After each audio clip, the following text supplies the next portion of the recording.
and welcome back to my channel. If you're new, welcome to my channel. My name is Christy Ann, otherwise known as IHeartAirbrush, and today we're going to dive into Temptu Hydra Foundation for a second stress test. So if you're interested in seeing how I get this makeup to hold up on my skin with stress test number 2, of course, then please keep on watching. Alright, so if you have not seen my first stress test of the Temptu Hydra Foundation, I will have it linked in the description box below. For today's test, we're going to be focusing on what needs to be done to get the Hydra Foundation to stay on your skin. Now, I have throughout the year normal combination to oily skin, like extremely oily. So this is going to be a video for you oily skin people out there to see how and what I use to make the Temptu Foundation last. If you did not see my first video, it did not hold up very well toward the end of the day. The finish was beautiful and everything, and it applied seamlessly, but it didn't really last on my skin at the end of an 8-hour day, which is a little bit disappointing, but I did not do anything throughout the day, so that was just testing out to see the product in its raw form. Now that I am doing a second test, I'm going to be doing the things that I would normally do to make my makeup stay if I'm using anything other than what I normally use. If you are part of my family and you've been here since the beginning, you know what I normally use, so I don't need to go ahead and state that.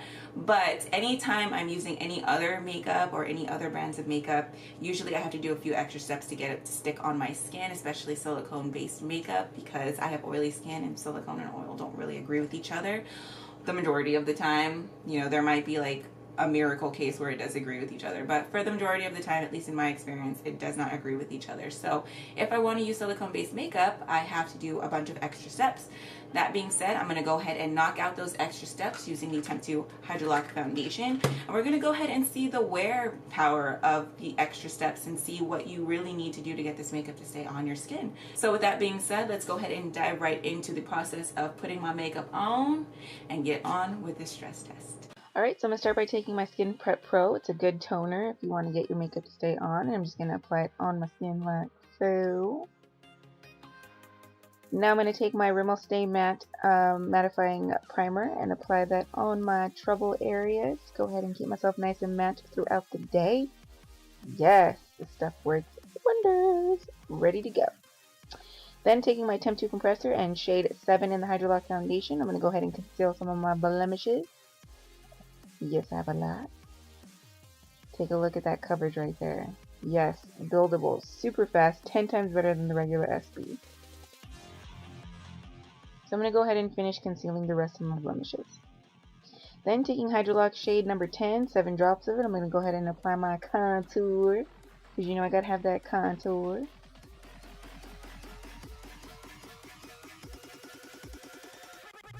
Okay, once I'm done applying my contour, I'm going to take SB Highlighter shade Champagne Shimmer, 7 drops. I'm just going to go ahead and apply my highlight like so. As you can see, nice and popping. No highlighter. Yes, highlighter. Such a beautiful shade.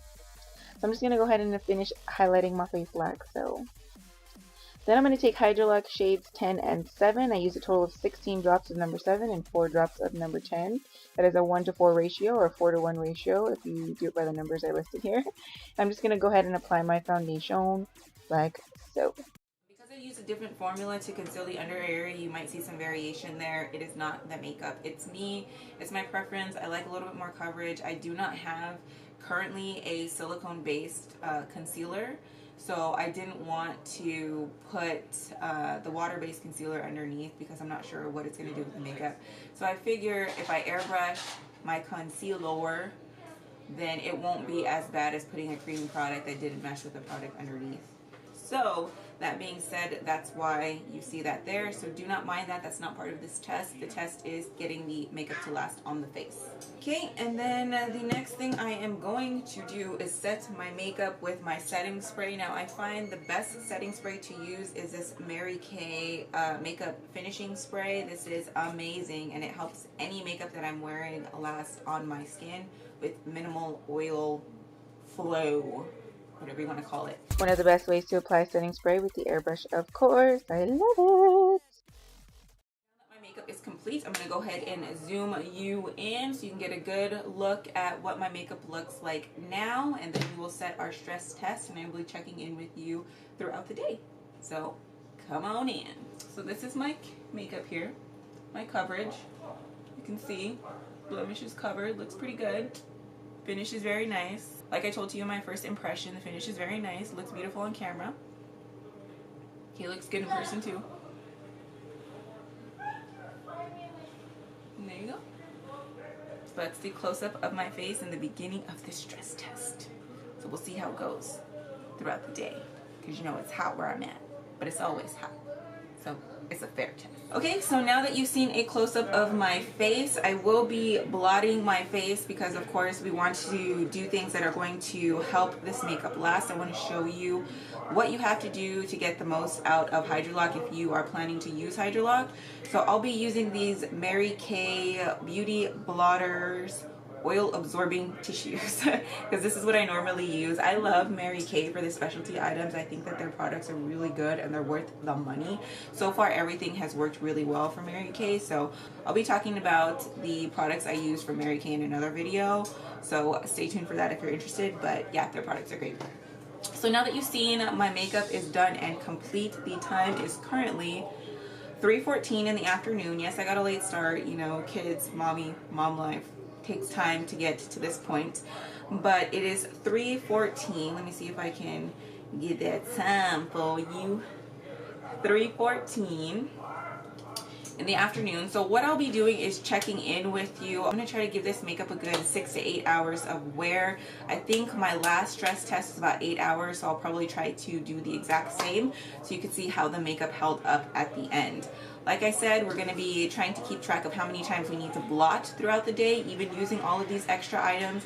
I did not use a setting powder because, you know, this makeup on me is pretty like dry setting, so I didn't feel the need to use a setting powder with it. But I did use a setting spray. I did double up on my primer because, you know, I wanted to showcase how to use this to make this last if it's something that you want to use. So that being said, I will check in with you guys later. Hey all, so I'm back to do a check-in on this makeup though.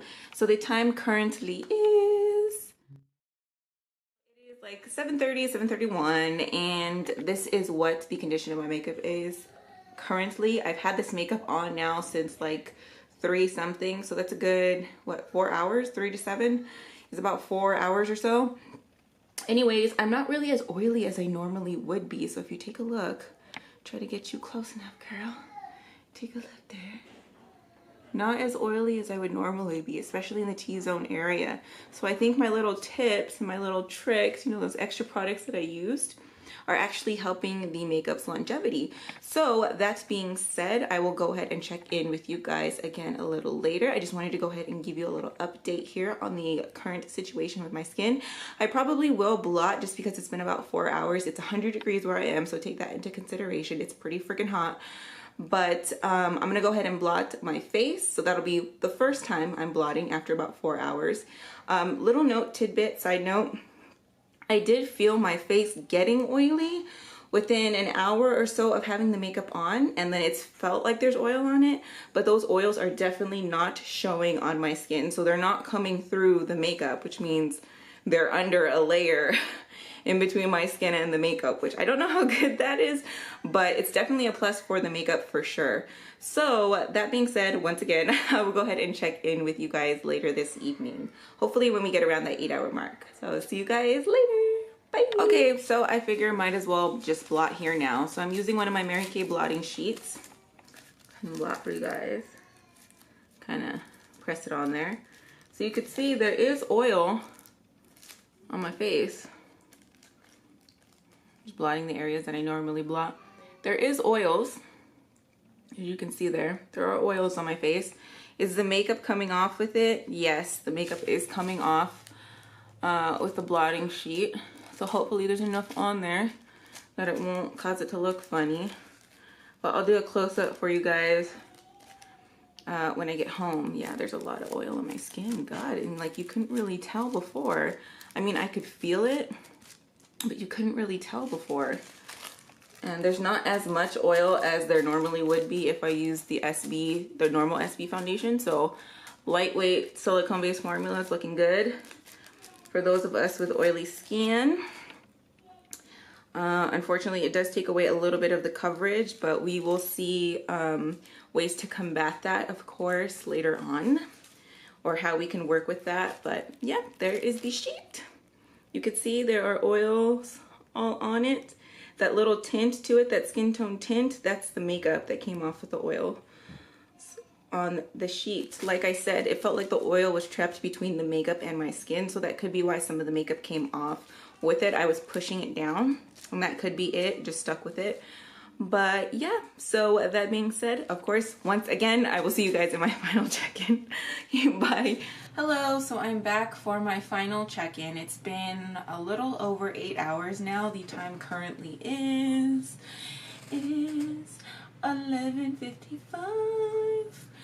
Yes, it is 11:55 in the evening, which means it's super late for me. So let's talk about how my skin looks, shall we? So I'm going to zoom you in so you can go ahead and see the condition. I've only blotted once, but I'm feeling a little oily, so I'm going to blot one more time before you see the up-close version. So let me blot real quick and I'll be right back. Okay, so I just blotted, and this is what my skin looks like afterwards. This is front. A little bit close in the middle there so you can see what it looks like.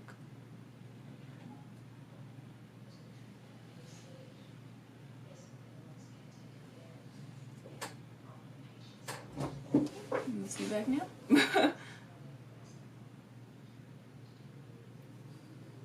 Okay, and that was a close-up, so let's zoom you back out and let's have a discussion, shall we? Alright, so I went ahead and blotted one final time, so I blotted a total of 2 times today. I didn't have to touch up the makeup at all. I checked a couple of times, I didn't have to touch it up, so I mean, that's a plus, but the makeup did come off on the blotting sheets. This is how much oil was on my skin. After the second time I blotted, for a recap, this is how much oil was on my skin after about 4 hours of wear. This is the residual oil after I blotted after that first 4 hours. So we have a good amount of oil. I did have to use 2 sheets throughout the day to go ahead and get the oil off my skin. I did feel my skin getting oily, so I felt the oils coming in on my face, but as far as the makeup goes, you can hardly see the oil showing through the makeup. And the only reason why I think that would even be possible is that my skin isn't really breathing through this makeup. So there was nowhere really for the oils to go. And also, the reason why a lot of the makeup, I think, this is my conclusion here, this is just based off of logic, of course, I think the reason why the makeup came off on the oil sheets along with my oils is because the makeup was stuck to the oils, which was sitting on my skin underneath. So they both came up, and that is what you see on these blotting sheets. So even though that did happen, I didn't notice a huge change in coverage on my skin. It seems like everything is still covered and still looking smooth, like a good finish, of course. Let's check the mirror. Let's check the mirror. So yeah, looks like I didn't lose any coverage at all. Just a tiny little bit around here. A little bit of my redness peeking through, but a little bit of my blemish is coming through here. So a little bit of fading, but not nearly as much as, like, yeah, they're still fading all over my blemishes. But it's not as much as the first round with the stress test. So definitely using the things underneath helped the makeup adhere to my face and create that barrier, of course. Everything looks fine. No, I had some fading on my forehead. So there's some fading still. It's not like horrible. It's definitely manageable at this point. So to conclude this video, I'm just going to go ahead and say it. I think you need to take a lot of extra steps to go ahead and make this makeup last on your skin if you have oily skin. I know the claims were that it serves as a primer and it serves as this and that. But that's just not true in this case, and that's absolutely fine. This is the case with a lot of the makeup that we're using nowadays, especially the silicone-based ones. If you have oily skin or combo skin, you know off the bat you're going to have to do some extra steps. So definitely using these products helps. So I'm going to go ahead and recap the things that I used. I used Skin Prep Pro. This is made by Mayron. I get it from airbrushmakeup.com. But this is a really good toner for makeup, and I definitely recommend it if you want the makeup to stay on your skin. Usually I'll use this on its own when I use water-based makeup, and that's it. I don't need a primer at all. At least with the brand that I use, I don't need a primer. Normally I don't need a primer. We're going to be testing out other brands, so we'll see if we need a primer with those other brands. But the brand that I normally use, you don't need a primer. This serves perfectly fine on its own. I also used Rimmel Staying Matte Primer. Now I do have the Temptu primer, but I have not tested that out yet, so I have no idea how it works. I do know that this, for a fact, is silicone based, and it works really good for keeping my skin mattified and oil free throughout the day. So I decided to use this one, and I was right. It worked really well. So these two in conjunction with each other, definitely perfect for people who have oily skin if you want this makeup to stay on your skin throughout the day. Boom, boom. Those two. Then I also I did not use a setting powder. Now with the normal SB foundation, you have to use a setting powder just because it's so dewy. If you have oily skin like me, that dewy finish is not going to work with you. It's just going to make you look even more oily, especially when your oils start coming through throughout the day, or you get fading and there's oils and all that good stuff. Well, with the Hydra Lock foundation, you do not need to use a setting powder at all. I found that the makeup stayed pretty dry, and so I didn't use a setting powder at all, and things were perfectly fine. So definitely don't need a setting powder for sure. I did, however, use a setting spray to go ahead and just kind of seal in, lock in all my makeup. Now, I do use this particular setting spray anytime that I'm doing my makeup, no matter what I'm using. So it'll be water-based, silicone-based, traditional makeup, airbrush makeup. I love to use the setting spray, and this is my go-to, so I know this works wonders. And it worked wonders today to getting my foundation to stay on. You saw that this is more than 8 hours of wear, and in the first stress test, when I got to the 8-hour mark, my face was looking like a grease ball. Like, seriously, like I just rubbed a glazed donut all over my face. That's what it looked like. Not today. As you can see, these items did their job in conjunction with each other. So, yes, you need a toner. Yes, you need a makeup toner. Yes, you need a primer. No, you do not need a setting powder. Yes, you need a setting spray. So if you want to get results like me, you have combination to oily skin, normal to combination, or just flat out oily skin, you'll definitely at least have to use 2 out of 3 of these items here. If you have really oily skin like me, I definitely recommend using all 3 if you want to use Hydra Lock as your foundation. So yeah, it adds more steps to the process, but if you want to use this foundation, you're just going to have to add those steps to it. So, I mean, that's just what it is at this point. So hopefully this video was helpful for you. I will be doing a final thoughts on my experience with the Temptu Hydra Lock foundation, so stay tuned for that. That is coming up. And hopefully this gave you some insight, you know, on the product on its own, and then how to get it to work for you if you decide to use this for yourself or your clients. If you have any more questions or concerns, just put them in the description box below. I'll be happy to answer them if I can. Of course, in a timely manner as well. Don't forget to follow me on my social media. Follow me on Instagram. I do post a lot of tidbits there, and if I'm experimenting more, most likely that's where the pictures and the tests will be posted there. I'm starting to do more videos on my Instagram, so, you know, just kind of interact a little bit more, get to talking a little bit more without making these huge, long videos for you guys. But yeah, so once again, hopefully this video was helpful for you. If you have any questions, concerns, put in the description box below. Don't forget to subscribe if you want to follow me on my airbrush journey and just see all the things I can do with airbrush makeup. And then also thumbs up this video if you like it. It definitely helps me out and increases my visibility. And we want to spread the word of airbrush makeup all over.